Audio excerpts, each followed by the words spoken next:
자, 교재 345페이지에요. 상가건물 임대차 보호법입니다. 이 상가건물 임대차 보호법은 역시 민법상의 임대차 관계 특별법이죠.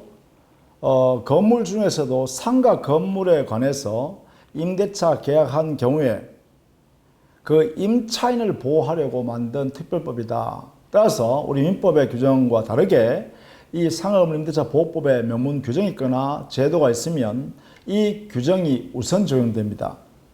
주택임대차에서 설명한 것과 똑같죠. 그 성격은 그죠? 자, 그 중에 1번 문제 한번 볼까요? 상임법이라 하기도 해요. 상가건물 임대차 보호법을 줄여서 상임법에 관한 설명으로 잘못된 것은 했죠. 자, 1번. 자, 1번. 이 법은 임대차 목적물로 주된 부분을 영업용으로 사용하는 경우에 적용된다. 그렇죠. 영업용으로 사용하는 것을 우리는 상가건물이라고 합니다. 2번. 대통령이 정하는 보증금을 초과하는 임대차에 대해서는 이 법이 적용되지 않는다.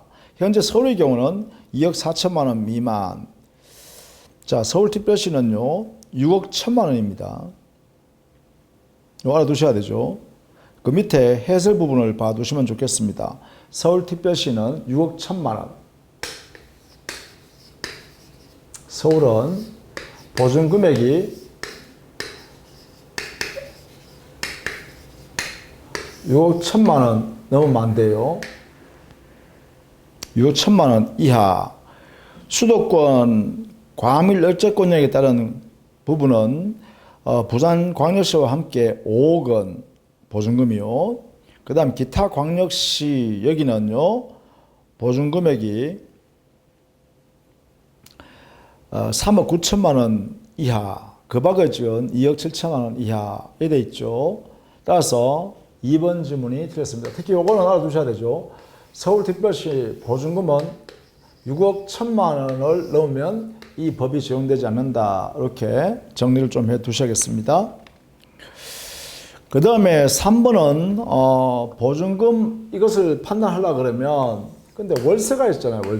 월세 받는 경우에는 월세 곱하기 1분의 100을 해서 보증금 더하기 이 환산 보증금을 합산 금액, 이걸 이제 이거와 비교하는 것이죠. 여기에 있는 보증금액을 이렇게 비교한다. 이게 환산율이라고 하죠. 1분의 100을 곱해야 됩니다. 현재. 자, 그게 3번입니다. 3번. 자, 그 다음에 4번에요. 대항력에 관한 이야기죠. 상가건물 임대차 보호법에 임차인의 대항력은 상가 건물을 인도받고 그 다음에 세무서에 사업자 등록 신청을 하면 인도받고 신청이 되면 이 다음날 0시부터 이 두 개 모두 갖춘 다음날 0시부터 대항력이 발생합니다. 이게 대항력 발생 시기죠. 이렇게 정합니다. 이렇게. 자, 좋습니다. 그래서 4번 옳은 질문이죠. 5번. 우선 변제를 받을 임차인 및 보증금 중 일정액의 범위와 기준은 임대 건물 가액, 여기는 대지 가액도 포함해서 2분의 1 넘지 않는 범위 내에서 대통령령으로 정한다. 이렇게 되어 있죠. 그렇습니다. 5번은 최우선 변제와 하는 것이죠. 최우선 변제. 최우선 변제는 소액 임차인이어야 되죠. 소액 임차인은 보증금 6,500만 원을 넘으면 안 됩니다. 요 범위 안에서 여기서 2,200만 원까지 최우선 변제를 받을 수 있도록 이렇게 하죠. 여기 어디냐? 여기 서울특별시입니다. 서울에서 소액 보증금은 보증금 6,500만 원 이하, 그래서 2,200만 원까지 최우선 변제 받는다. 이렇게 하고 있죠. 최우선 변제. 다만 이게 최우선 변제를 받기 위한 요건, 소액 임차인일 뿐만 아니라 동시에 경매 신청 등기 전까지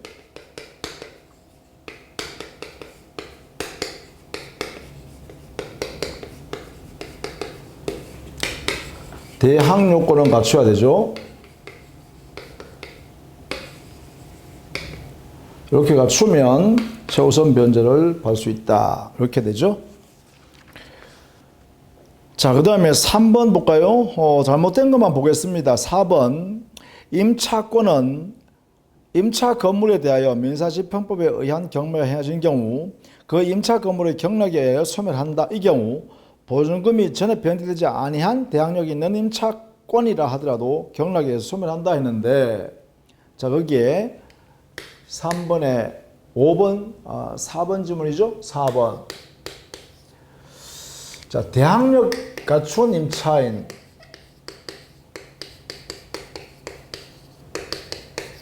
임차권에는요, 임차인은 보증금을 반환받지 못하면, 반환을 모두 받지 못하면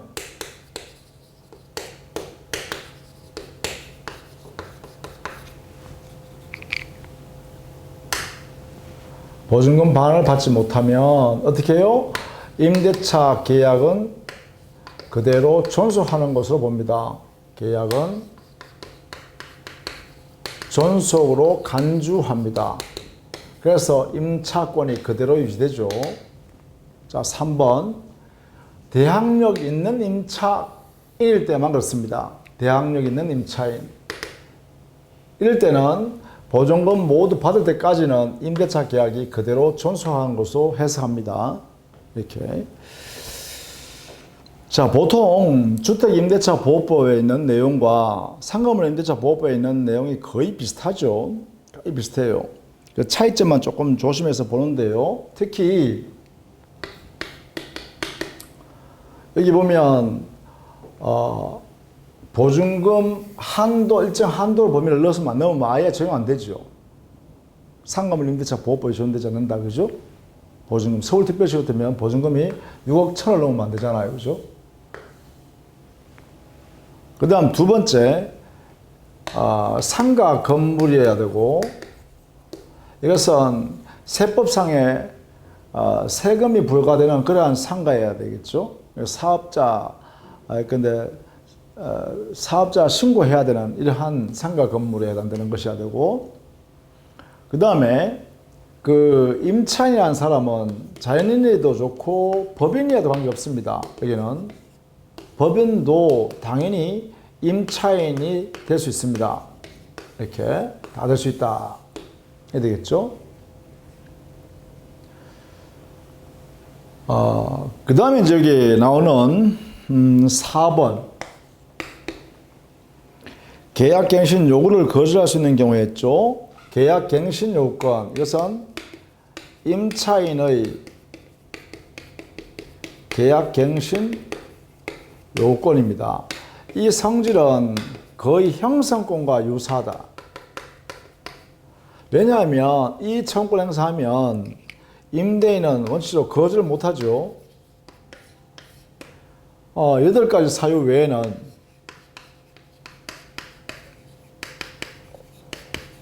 예외가 있죠. 거절하지 못한다. 이 갱신 요구권이요, 최초 임대차 계약일로부터 10년간 행사할 수 있죠. 이렇게 10년간 행사할 수 있습니다. 예. 그 다음에 적법 전차인의 경우는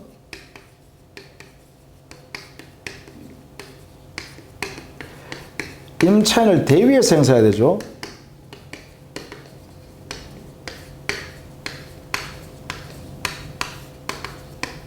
임차인을 대위해서 행사할 수 있습니다. 이렇게요. 자, 이 8가지 사유 중에 이제 시험 문제 내는 거죠. 거절을 할 수 있는 거 골라라 이랬잖아요.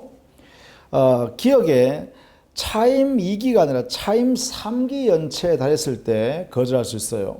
따라서 기억은 안 되죠. 차임 2기 연체했을 때는 거절을 할 수가 없습니다. 그 다음에 니은, 임대인이 임차인에게 일정한 보상을 제공하였으나 임차인을 다투는 경우, 자, 보상은요, 임대인과 임차인이 합의로 보상금을 정하고 그 보상금이 제공됐을 때 갱신 요구를 거절할 수 있죠. 따라서 니은도 안 됩니다. 디귿, 임대인 동의 없이 건물입을 전대하면 이것은 내보낼 수 있죠. 거절할 수 있습니다. 이건 될 수 있죠. 리얼, 임차인이 임차한 건물의 전부 또는 일부를 과실로 파손할 때, 중대한 과실로 파손할 때, 즉 고의 또는 중대한 과실로 임차인이 파손했을 때는 거절할 수 있는데요. 그냥 과실로 파손할 때는 계약갱신을 거절할 수 없습니다. 따라서 리얼은 안 된다. 면, 임대인이 재건축을 하기 위해서 목적 건물의 점유 회복이 필요한 경우, 또 비업, 임대인이 철거하기 위하여 목적 건물의 점유 회복이 필요한 경우, 이때는 사전에 임대차 계약 시에 설명하셔야 되죠. 설명했다면 가능하죠. 따라서 세 개가 거절할 수 있는 경우가 되겠네요. 그죠? 디귿과 미연과 디귿과 미연과 비업, 이것은 가능하다 이렇게 할 수 있겠죠. 그래서 우리가 다음 페이지에 보시면 거절할 수 있는 사유 8가지를 정리해 놨습니다. 이것을 꼭 여러분이 보시기 바랍니다. 1번에서는 3기 연체, 그 다음에 3번에 보면 서로 합의하여 보상금을 제공한 경우 있죠. 5호에서는 고의 또는 중대한 과실로 파손했을 때 임차인이, 그 다음에 7호에서는 목적물 전부나 대부분을 철거하거나 재건축하기 위해서 점유를 해소해야 할 필요가 있는데, 회복할 필요가 있는데 계약 체결 당시에 그 공지사항을 미리 설명했어야 되죠. 고지하고 설명했어야 합니다. 이럴 때 할 수 있다 이런 것이죠. 자, 그 다음에 5번의 존속기간에 관한 이야기인데요. 옳지 않은 것은 상가건물 임대차 보호법에서 최단 존속기간이 1년이죠. 1년은 보장해야 합니다. 주택임대차에서는 2년이지만, 자, 거기서 옳지 않은 것인데요. 거기 5번 질문 보시면 묵시적 갱신이 되는 경우 임대인은 언제든지 해지 통과할 수 있고 했는데, 역시 법정 갱신, 묵시적 갱신은 임차인만 언제든지 해지 통과할 수 있죠. 임대인에게는 이러한 권리를 주지 않았다 이렇게 될 것이고, 임차인이 해지 통고하면 그 통고를 임대인이 받은 날로부터 3개월이 경과하면 임대차가 해지됩니다. 그래서 5번에 임대인이 언제든지 해지 통고하고 했으니까 틀렸습니다. 그 위에 있는 내용들은 그대로 봐두시면 되겠습니다. 법정갱신이라든지 존속기간에 관한 내용들 쭉 정리되어 있으니까 한번 봐두시면 좋겠습니다. 특히 3번이 바로 계약갱신 요구권은 최초 임대차 계약으로부터 10년간 행사할 수 있도록 하고 있죠. 자, 그렇게 정리해 두시면 되겠습니다. 그 다음에 6번에는 계약갱신 요건에 관한 것인데 틀린 것은 했는데 2번을 보시죠. 임대인은 어떠한 경우에도 목적물의 철거 재건축을 하기 위해서 이유로 계약갱신 요구를 거절할 수 없다 했는데 아니죠. 철거 재건축을 위해서 전부나 대부분을 철거하고 재건축하기 위해서는 당의 목적물을 회복해야 되죠. 반환받아야 되잖아요. 이때 그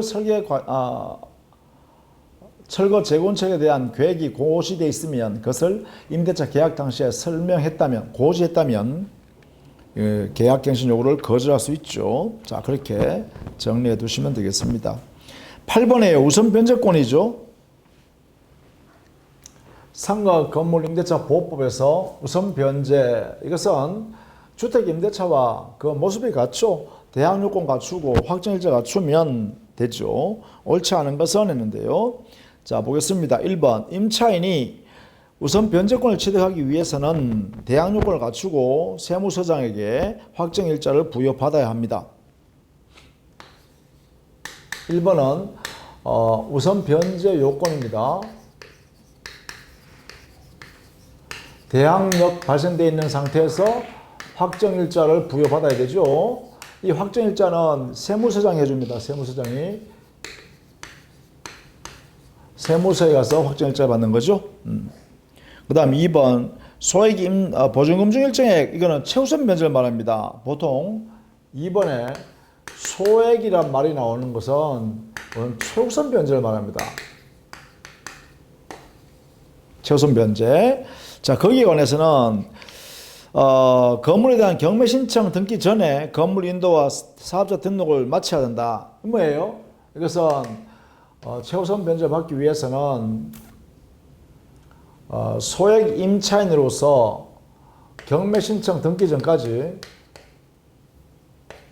경매 신청의 등기까지 전까지 대항 요건을 갖추고 있어야 되죠. 요게 계속되어야 합니다. 맞습니다. 3번 최우선 변제를 받은 임차인은 보증금과 차임을 보증금으로 환산한 금액의 합계가 일정 금액 이하인 경우여야 한다. 그렇죠. 3번에 근데 서울의 경우는 보증 금액이 6,500만 원 넘으면 안 되죠. 이렇게. 자, 보증금 산정할 때는 뭐예요? 실제로 받은 보증금 더하기 월세 곱하기 1분의 100. 이 금액을 합산 금액해서 요 6,500만 원이 넘는지 안 넘는지를 판단한다. 이 말이죠. 요거 갖춰야 됩니다. 옳다. 4번에요. 임차인의 보증금 중일정액이 보증금 중일정액 하는 것도 뭐예요? 소액 임차인의 최우선 변제를 인정하는 것이요.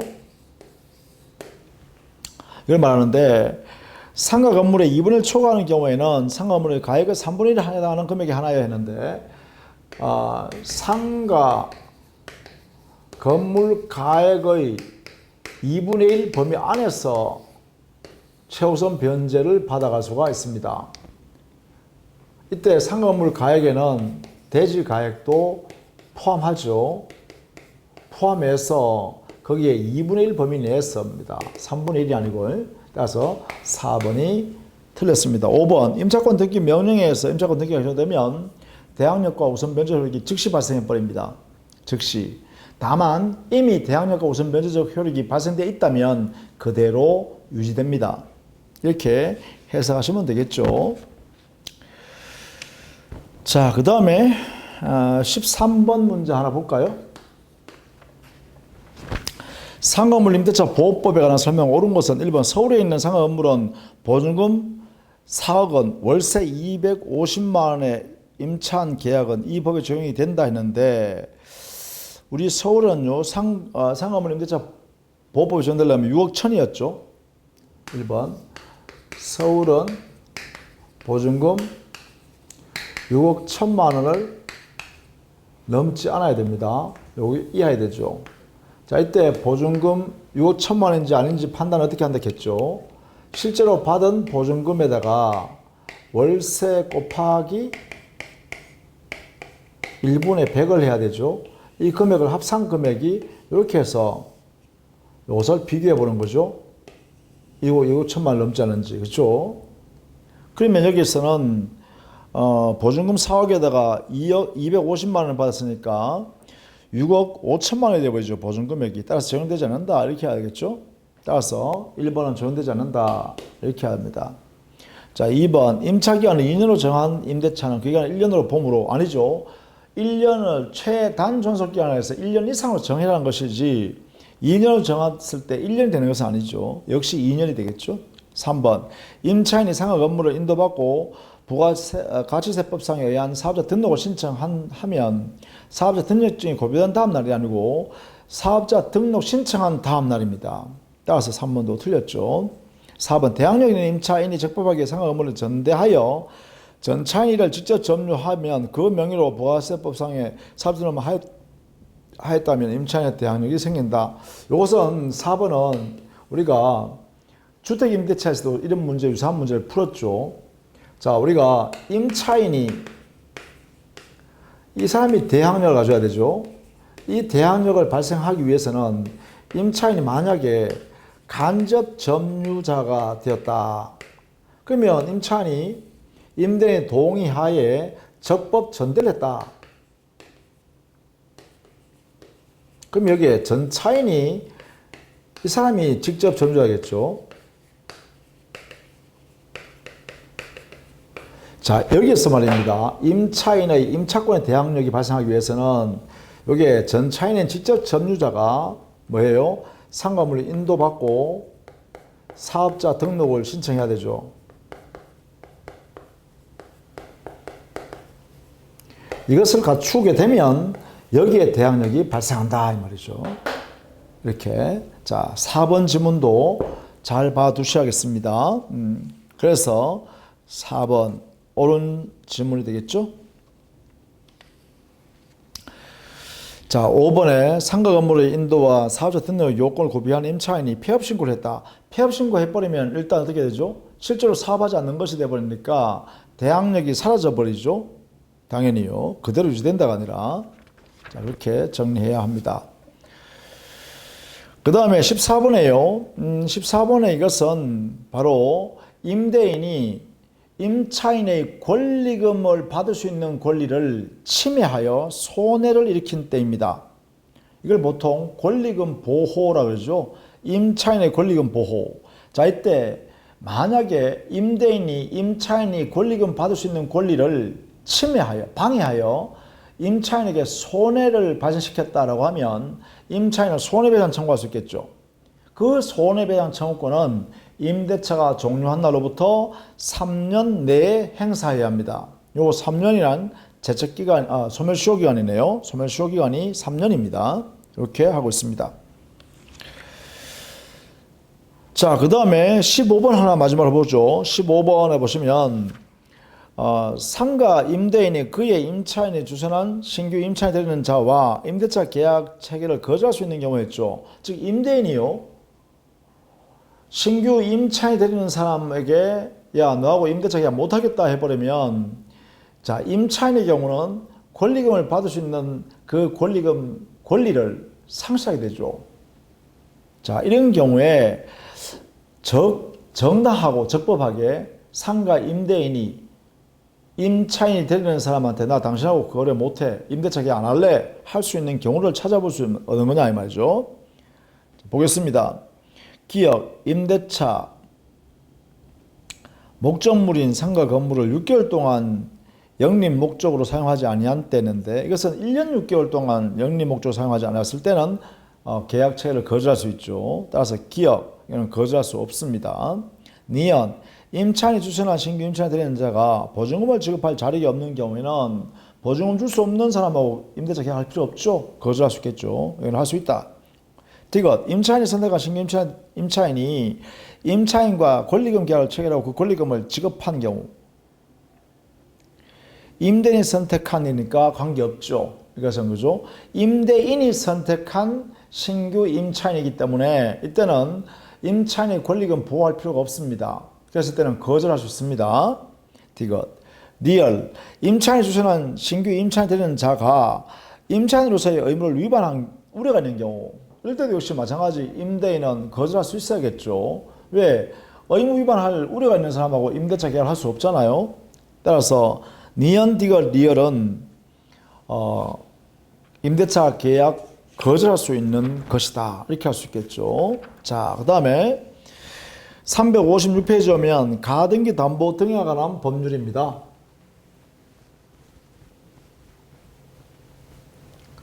자, 가등기 담보 등에 관한 법률, 가담법이라고 그러죠. 자, 이 가담법에 적용이 되기 위한 요건을 보시면 당연히 피담보 채권이 있어야겠죠. 돈 받을 채권. 그리고 두 번째, 가등기 담보 등에 관한 법률에 의하여 가담권 설정하기로 계약을 체결하고 가등기를 해야 될 것이고 만약에 양도담보권을 설정하려고 하면 양도담보권 설정 계약을 하고 소유권 이전의 등기를 해야 합니다.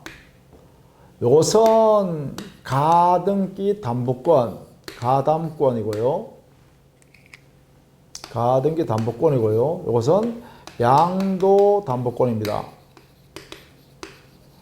이렇게 만들어지는 것이죠. 자, 이때 우리 판례는 이 채권은 소비대차상의 채권 또는 준소비대차상의 채권에만 여기에 들어갈 수 있다. 이렇게 하죠. 따라서 대금 채권, 각종 대금 채권을 피담보 채권으로는 할 수가 없다. 그러면 여기에 피담보 채권이 만약에 대금 채권과 관련될 때는 가담법에 적용되지 않겠죠. 가담법 적용이 안 된다. 이런 경우는 이렇게 정리해야겠죠. 그 다음에 가등기나 양도담보권 등기를 해야 되잖아요. 그러면 당의 물건은 등기가 가능한 것이어야 되고, 또는 만약에 동산일 때는 등록이 가능한 것이어야 됩니다. 등록 가능한 물건이어야 합니다. 그렇죠? 물건은 등기나 등록이 가능한 것이어야 한다. 이렇게요. 그래서 담보 물건의 내용이 이런 모습으로 갖추는데, 피담보 채권은 대금 채권이 들어가서는 안 된다. 소비대차 내지 준소비대차상의 채권에 한해서만 피담보 채권에서 가담법이 적용된다. 그 다음에 가등기 담보권 설정이나 양도담보권을 설정하려고 그러면 가등기, 가등록, 소유권이자 등기 등록이 가능해야 되죠. 따라서 등기 등록이 가능한 것이어야 됩니다. 자, 그 다음에 이 법이 적용되는 것은 다음 같은 경우에 적용됩니다. 예컨대 이 물건의 가액 있죠. 이게 보통 대용물의 가액이라고 그래요.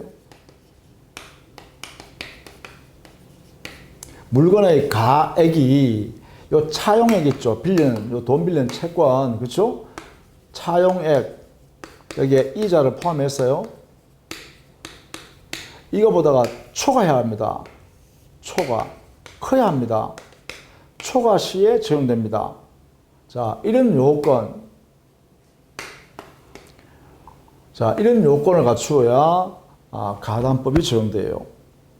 가담법이. 그렇지 않으면 적용하지 않는다. 따라서 1번의 가등기 담보조항 법률에 설정이 대상이 될 수 아닌 것은 했는데, 여기는 5번에 전세권은 되는데, 이거 하나 더 하면 세 번째 가담법을 적용할 수 없는 것은 이런 거죠. 유치권, 질권, 저당권, 전세권을 취득할 목적으로 가등기 담보권 설정은 안 된다. 유치권, 질권, 저당권, 전세권은 이 자체가 담보물권성을 갖고 있잖아요. 따라서 담보물권을 취득하기 위해서 가등기 담보권은 설정할 수 없다 이 말입니다. 이렇게. 그래서 1번 문제의 5번 지문 전세권은 가등기 담보법에 의한 가등기 담보권을 설정할 수 없습니다. 자, 2번 같은 경우에도 1번은 가능하죠. 1억 원을 차용하면서 시가 2억 원 상당의 부동산에 대한 대물변 계획을 하고 가등기했다. 요건 갖추었죠. 돈 빌리고 소비대차상에, 그리고 가등기 설정하기로 하고 가등기 담보권을 설정했죠. 이때 등기할 물건에서 이렇게 초과되어 있죠. 2억 원, 1억 원 빌리는데 2억짜리 물건에다가 가등기해가지고 담보 목적으로 삼았다. 이런 이야기잖아요. 그죠? 자, 이렇게 정리해 두시면 되겠습니다. 자, 그 다음에 5번 지문에 보시면 5번 문제 가볼까요? 5번 문제예요. 5번 문제. 5번. 가등기 담보 등용하는 법률상 채권자란 말은 가등기 담보권자 또는 양도 담보권자를 말합니다. 그 채권자가 담보 목적 부동산 소유권을 취득하기 위하여, 이것은 뭐냐? 귀속청산이라고 그래요. 5번에는 이 말은 귀속청산하기 위하여 채무자에게 실행 통지를 할 때 밝히지 않아 드는 것은 했죠. 자, 귀속청산은 이게 절차에 관한 규정은 강행규정입니다. 강행규정 반드시 지켜야 한다. 자, 강행규정이 절차를 어떻게 봐야 되냐면, 절차를 한번 구체적으로 보면 이렇게 되어 있습니다. 첫 번째, 실행 통지 절차를 거치고, 그 다음 두 번째, 청산 기간을 기다려야 됩니다. 청산 기간을 기다려야 돼요. 이게 2개월입니다. 경과해야 됩니다. 경과하고 나서 세 번째, 드디어 청산금 이것을 지급하고 그 다음에 소유권 등기를 하는 거죠. 소유권 등기를 갖추는 거예요. 이렇게 요 두 개는 동시 이행강입니다. 이렇게 하는 것이죠. 이렇게. 자, 이때 시행통지는요, 청산금을 산정한 이 금액을 통지하는 거예요.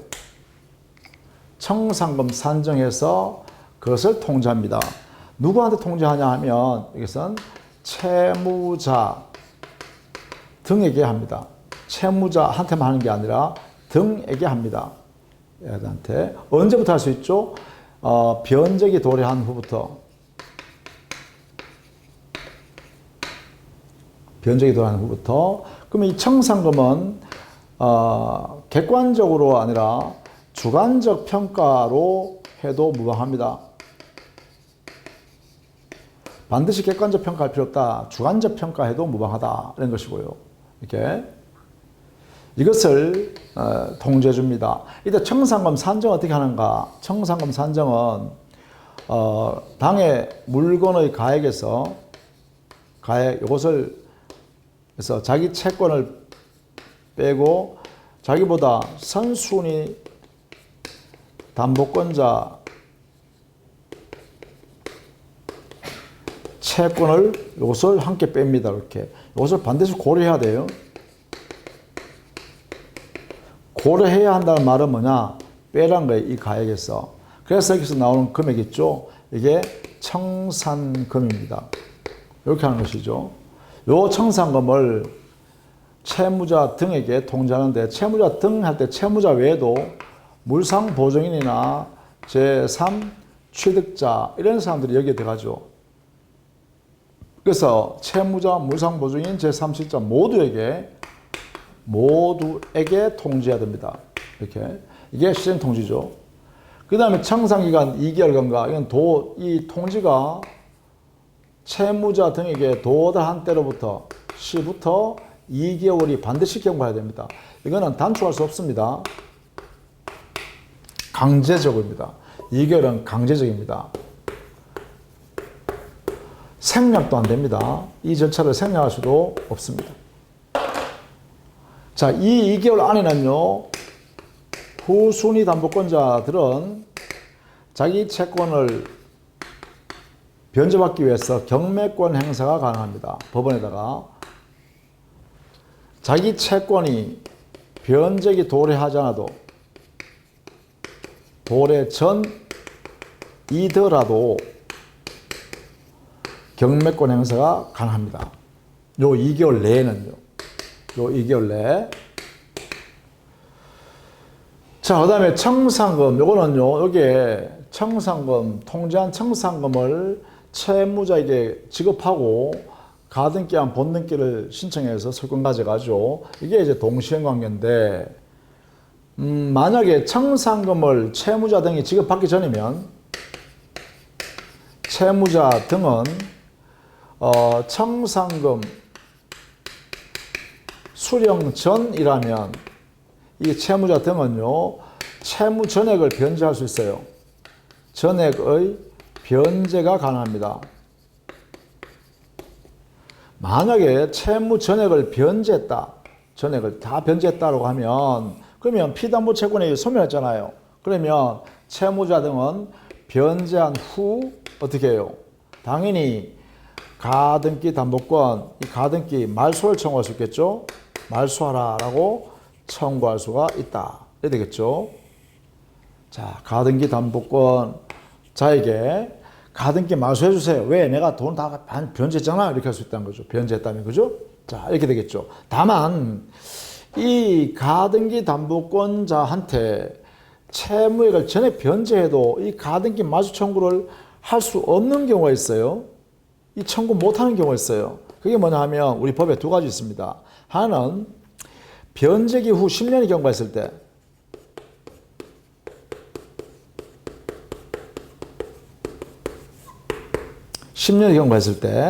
두 번째는 선의의 제3자가 소유권 취득했을 때, 선의의 제3자가 소유권을 취득한 경우, 이 두 가지의 경우는 이 가등기 마주 청구권 자체가 행사가 불가능하다 이 말입니다. 행사할 수 없다. 그래서 이때는 선의 제3자가 소유권을 취득하는 것이 보장되고, 그 다음 10년이 경과했을 때는 이 등기 마주 청구 못해요. 그래서 가등기에서 본등기 넘어가 버린다든가 제3자 소유권 가져가는 것이 유효하다 이렇게 되겠죠. 자, 이렇게 이 부분도 항상 암기 우리 법 조문에 특별히 만들어 놨으니까, 자, 이 부분을 이렇게 정리하시면 됩니다. 이렇게. 이게 청산 절차예요. 이게 우리 시험에 자주 나오는 거니까 그대로 정리 좀 해두시면 좋겠습니다. 그래서 5번에요.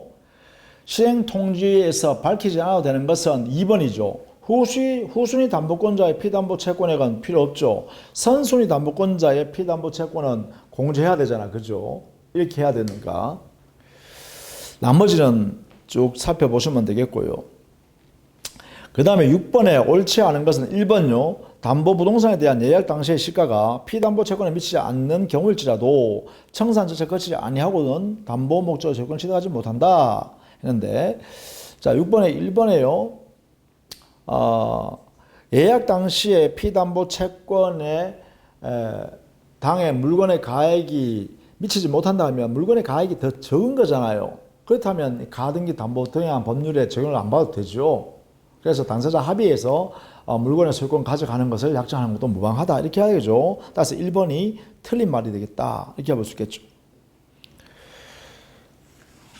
자, 그 다음에 7번 한번 볼까요? 7번 옳은 것은 했죠. 1번 가등기가 담보 가등기인지 청구권 보존을 위한 가등기인지 여부는 등기부상 보고는 결정할 수 없습니다. 당사자의 의도, 계약서를 봐야 알아요. 이게 담보 목적으로 가등기한 건지 소유권 이전 청구권의 매매에 의한 소유권 이전 청구권이 발생했는데 그것을 안전하게 하기 위해서 청구권의 보존을 위한 가등기를 해놨는지는 당사자의 의도, 거래 행위를 봐야 합니다. 따라서 1번 등기상에는 이 두 가등기가 똑같습니다. 그래서 결정할 수 없습니다.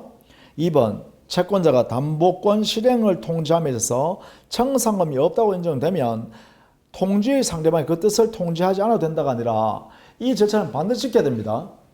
만약에 청산금이 없으면 청산금이 없다라는 내용으로 통지해야 돼요. 그래서 시행 통지 절차는 반드시 지켜야 됩니다. 누구한테? 채무자 등에게 통지해 줘야 돼요. 청산금이 없습니다 라고 통지해 줘야 한다 이렇게 되죠. 자, 그 다음에 3번 청산금은 담보권 실행 통지 당시 담보 목적 부동산의 가액에서 피담보 채권을 뺀 금액이며 그 부동산에 선순위 담보권이 있으면 위 피담보 채권에게 선순위 담보권 담보로 담보한 채권액을 포함시킨다. 그렇죠. 이 3번은 바로 청산금 산정할 때 이거잖아요. 선순위 담보권자의 채권액은 반드시 고려해야 되기 때문에 이 물건의 가액에서 자기 채권뿐만 아니라, 그렇죠? 자기 채권을 빼는 것뿐만 아니라 선순위의 담보권자의 채권액도 이 물건 가액에서 빼고 남는 금액이 바로 청산금이다. 이렇게요. 선순위 담보권자에 고려해야 합니다. 그래서 3번이 옳죠. 7번에 3번 지문이 옳다. 이걸 이야기한다. 이렇게 보시면 되겠죠. 그 다음 4번 통지한 청산 금액이 객관적으로 정확하게 계산된 액수와 맞지 않으면 채권자 정확하게 계산된 금액에 다시 통지해야 한다. 아니고요. 이건 주관적 방법으로 평가해도 무방하다 했죠. 이 말은 무슨 말이냐면 채권자인 가등기 담보권자의 임의적으로 주관적으로 평가해도 무방하다. 물건의 가액은 요 물건 가액 있죠? 요거 평가할 때 주관적 평가로 무방합니다. 이렇게요.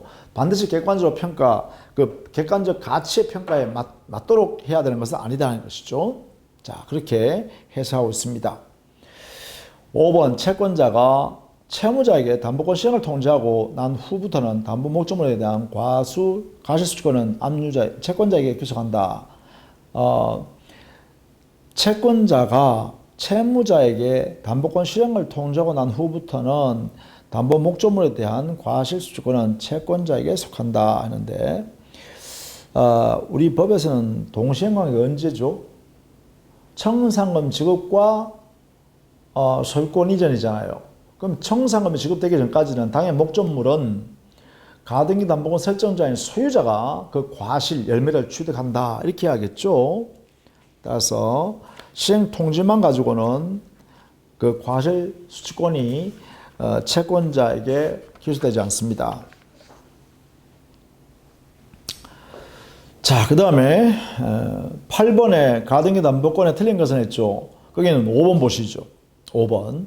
후순위 권리자는 청산기간 내에 하나여 목적 부동산의 경매를 청구할 수 있고 이 경우 피담보채권 변제기는 도래해야 한다 했는데 요 청산기간 2개월 내에는 2개월 내에는 후순위 담보권자는 자기 채권이 변제기 도래하지 전이라도 경매권 행사가 가능합니다. 자, 이것도 우리 법에서 강제로 이렇게 만들어 놨으니까 이거는 후순위 담보권자들을 보호하기 위해서 자기 채권이 변제기 도래하기 전이라도 법원에다 경매 신청해서 여기에 있는 가담법상의 가등기 담보권자인 선순위 가등기 담보권 채권자가 주관적으로 평가한 거 이것을 엉터리로 평가할 수도 있잖아요. 이것을 규제하기 위해서 통제하기 위해서 후순위 담보권자에게 이렇게 변제기 도래하기 전이라도 요 2개월 내에는 청산기간 2개월 내에는 경매 신청을 허락합니다. 자, 요거 꼭 알아두셔야 됩니다. 아주 중요하죠. 이것도 핵심 포인트입니다. 이렇게 정리해 두시면 되겠습니다. 자, 그 다음에 10번은 보실래요? 후순위 권리자의 청산금 지급 청구에 관한 다음 설명을 타정하지 않는 것은 이 후순위 담보권자들이 선순위 가등기 담보권자인 채권자가 청산금을 산정한 다음에 채무자 등에게 통지했잖아요. 그 통지한 내용을 채권자는 채무자 등에게만 통지한 것으로 끝나는 게 아니라 후순위 담보권자들한테도 이 통지한 내용을 알려줘야 돼요. 그러면 그 알려줘야 할 의무를 이행하게 되면 후순위 담보권자들도 청산금을 채권자한테 얼마를 주게 되는구나, 채무자 등에게 주는 게 알려지게 됐죠. 줄게. 그러면 이 후순위 담보권자는 그 가등기 담보권자인 채권자한테 야, 청산금을 채무자 등에게 주지 말고 내 채무자 등에게 내가 받을 채권이 있으니까 나한테 변제해라. 청산금 중에 일부를 내한테 내주라. 내 채권만큼 주라. 이렇게 할 수 있다는 거예요. 이게 바로 후순위 권리자의 청산금 지급 청구권입니다. 타당하지 않는 것은 했죠. 1번 청산금이란 통지 당시에 목적 부동산의 가액에서 가등기에 담보된 채권액과 선순위 담보권자의 채권액을 공제한 금액이죠. 맞습니다. 2번 담보권 실행 통지가 채무자 등에게 도달한 때는 채권자 지체 없이 후순위 권리자에게 채권액 등을 통지해야 되죠. 즉 채무자 등에게 통지한 내용인 청산금 등을 후순위 담보권자들에게도 채권자가 알려줘야 합니다. 3번 채권자는 그가 통지한 청산금의 수익이 사실과 다른 경우에 이를 정정할 수 있다. 안 됩니다. 통지를 한 이 청산금에 대해서는 그죠? 이 청산금 통지했죠. 이 통지한 청산금에 대해서는 채권자는 다툴 수가 없습니다. 자는 다툴 수가 없다. 이렇게 정리가 있어야 돼요. 채권자는 다툴 수 없어요. 채무자는 다툴 수 있어요. 채무자 등은 다툴 수 있는데 통지한 채권자는 자기가 통지해놓고 야, 내 통지한 금액을 바꿀게. 나 다르게 바꿀자. 변경할게. 이게 안 된다 이 말이죠. 그렇게 하면 채권 채무를 확정시킬 수 없잖아요. 법적으로. 그죠? 그러니까 그래서 한번 통지하면 더 이상 채권자는 바꿀 수 없다. 이렇게 해야겠죠. 그래서 3번 틀렸습니다. 정정할 수 없다 해야 됩니다. 4번 가등기 권리자가 후순위 권리자로부터 그 채권의 명세와 정서를 받고 그에게 청산금을 지급한 때는 그렇죠. 그 범위 안에서는 채무자 등에게 지급할 청산금을 지급한 것으로 간주해야겠죠. 즉 채무자 등의 채무를 청산금을 가지고 채권자가 변제해버리는 거잖아요. 자, 5번 후순위 권리자의 청산금 채권이 압류 또는 가압류된 때는 채권자는 채무자 등에게 변제하면 안 됩니다. 이때는 공탁을 해야 돼요. 왜냐하면 그 압류 또는 가압류된 그 청산금 채권을 채무자 등에게 변제해버리면 다시 후순위 권리자나 제3 채권자, 즉 압류한 채권자들에게 또 변제해야 돼요. 이중 변제 우려가 있거든요. 그러니까 공탁을 하면 된다. 이렇게 되겠죠? 그래서 공탁을 하게 되면 청산금 지급한 걸로 인정해서 그 채무를 면하게 된다. 이렇게 되겠죠? 옳습니다. 자, 그 다음에 나머지 한번 쭉 한번 보시고 15번 문제 한번 보시죠. 15번 문제. 갑은 을에게 빌려준 1,000만원을 담보하기 위해 을 소유 S 토지에 가등기를 마친 다음 병이 S 토지에 대한 저당을 지불하였다. 다음 설명 중 옳은 것을 선했죠. 자, 이것은 가등기 담보법의 적용과 그 다음에 후순위에 있는 저당권자가 존재하게 돼 있다. 이런 경우입니다. 그죠? 자, 보겠습니다.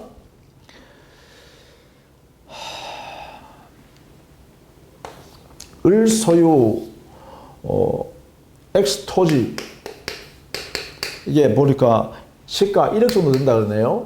여기에 돈을 갑이 빌려주고 얼마 빌려줬죠? 1,000만 원 빌려주고 1,000만 원 채권 자기 채권을 위해서 이게 가등기 담보 가등기를 이렇게 설정했습니다. 이게 뭐냐면 돈을 빌려줬으니까 금전 소비대차 대차죠.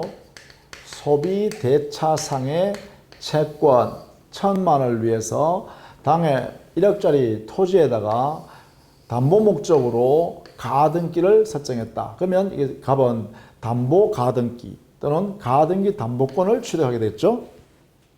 그 다음에 병이 S 토지에 대해 저당을 설정했다. 여기에 병이 이게 1번이 되겠죠. 여기에 2번 저당권을 이렇게 취득했습니다. 병이. 자, 이런 경우에 이런 모습입니다. 자, 1번. 을의 채무 변제 의무와 갑의 말소 등기 의무는 동시에 관계에 있다. 자, 이때 채무 변제와 여기에 있는 등기 말소 있죠. 채무 변제 행위와 등기 말소 의무는 변제가 선이행 의무입니다. 선의의 의무입니다. 그리고 후에 후 의무로서 등기 말소 의무예요. 이게 가등기 담보권, 이 가등기 말소 의무, 저당권 등기의 이 저당권 등기 말소 의무. 후이행 의무예요. 이거는 선후 관계입니다. 자, 이것도 우리 판례니 깔아 두셔야 됩니다. 자, 2번. 갑이 청산기간이 지나기 전에 가등기에 의한 본등기를 마치면 그 본등기는 무효이다. 자, 이거는 2번은 맞죠. 이 가등기 담보권자 갑은 반드시 뭐 해야 되죠? 청산 절차를 경유해야 하는 것은 이것은 뭐예요? 강행법규잖아요. 강행법규이다. 그렇죠? 그래서 이걸 위반하면 어떻게 되죠? 이게 반하는 행위는 무효죠. 이렇게요. 따라서 2번은 옳은 지문입니다.